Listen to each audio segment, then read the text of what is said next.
Welcome back to English with Values. Today, I want to talk about something incredibly frustrating, something that can leave us feeling isolated, even when we are sitting right next to someone we love. The gap, the small silent space between the word leaving our mouth and the word landing in another person's ear. Have you ever walked away from a conversation feeling misunderstood? You were crystal clear, you thought, but somehow the other person heard a completely different story.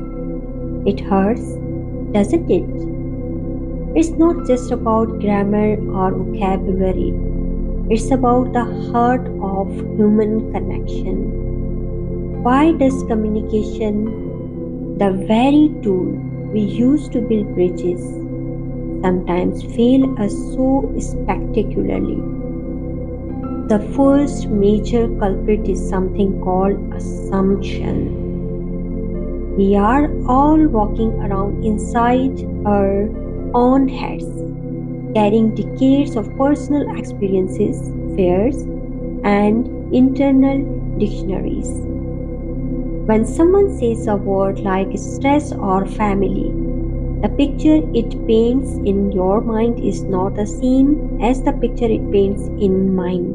Think about the classic example, the word soon. To a child waiting for ice cream, soon means 5 seconds.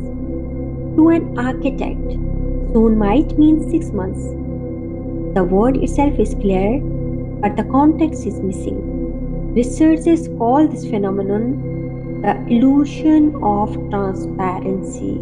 It's a cognitive bias where we overestimate how clearly our internal emotional and mental states are known to others. We feel our intention is obvious, so we don't feel the need to elaborate. But our intention is invisible. To bridge this gap, we need to stop being vague.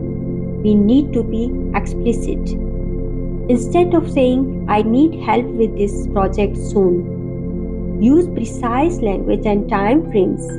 We can use the English phrase to put a pin in it or to nail down the details. Try saying, could we nail down the details of that line? I need this finished by Friday morning, so I need your input by end of the day tomorrow.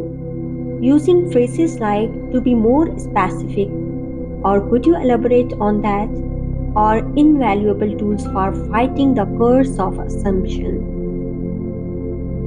Our second failure point is rooted in our body chemistry. It's the emotional filter. Imagine you have had a difficult day. Your boss criticized your work. You got stuck in traffic and you are running late. Your nervous system is on high alert. This isn't just a bad mood, it's a biological state called amygdala hijack. The amygdala is the part of your brain responsible for processing emotions, especially fear and stress. When you are stressed or angry, the amygdala essentially hijacks the logical part of your brain, the prefrontal cortex, which is responsible for understanding complex arguments, empathy, and patience. When you try to communicate with someone while their amygdala is hijacked, they aren't actually listening to your words, they are listening for threats. A simple, neutral suggestion can be heard as a personal attack. This is where communication dies. The most compassionate and effective communication tool here is postponement. It is crucial to understand that deciding another timing isn't walking away. It's a healthy requirement for communication to become successful. When the emotional brain is winning, the best choice is not to force the conversation. Instead, we use English phrases that respectfully pauses the discussion and commit to future time. Instead of plunging ahead and saying something you'll regret, use phrases like, I feel like we are both a little on edge right now. Could we press pause and circle back to discussion after we have both had chance to cool off? I'll send you a time letter this afternoon so we can talk then. The phrase to press pause is a wonderful simple metaphor that shows respect for the moment and for the relationship. It's a way of saying your feelings matter and I want to hear you, but not until we are both ready to be successful. Finally, the most heartbreaking reason communication fails is a simple but profound one. We aren't listening to understand, we are listening to reply. We interrupt, we mentally draft a rebuttal while the other person is still speaking, and we miss the core message. We don't just miss a word, we miss the emotion, the vulnerability, and the opportunity for deep connection. This lack of presence makes the speaker feel unheard, and feeling unheard is one of the fastest ways to erode trust in any relationship. True listening requires empathy phrases. These phrases force you to process and summarize what you heard, confirming that your understanding aligns with their intent, which is often referred to as reflective listening.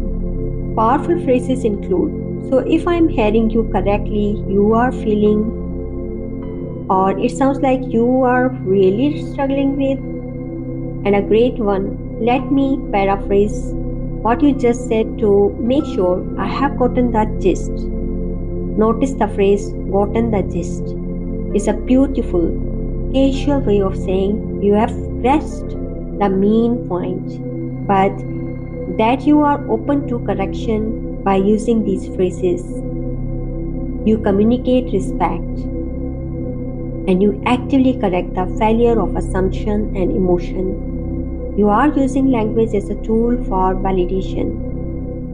Communication is never a passive act, it requires effort, vulnerability, and a constant, conscious choice to step out of our own head and truly listen to another.